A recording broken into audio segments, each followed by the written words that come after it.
కట్టుసింగారం గ్రామంలో విద్యుత్ short circuit ద్వారా ఇల్లు కాలిపోయింది. గ్రామానికి చెందిన వెల్లంపల్లి కిషన్ రావు గారి పెంకుటింట్లో అద్దెకు అదే గ్రామానికి చెందిన ఆడేపు వీరస్వామి గారి కుటుంబం ఉంటుంది.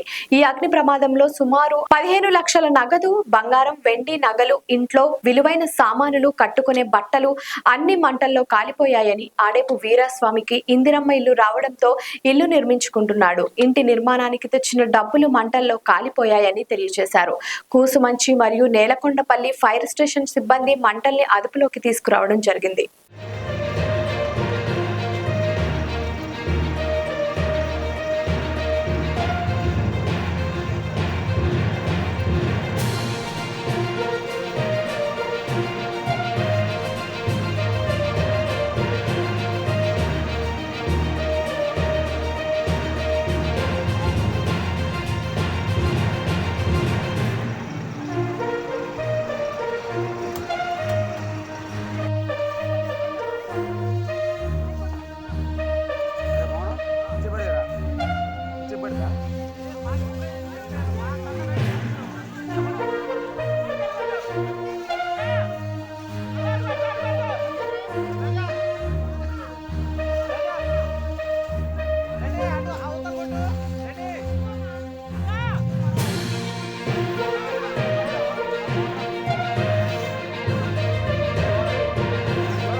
లైక్ చేయండి, షేర్ చేయండి, సబ్స్క్రైబ్ చేయండి. మరిన్ని వీడియోల కోసం బెల్ సింబల్ పై క్లిక్ చేయండి.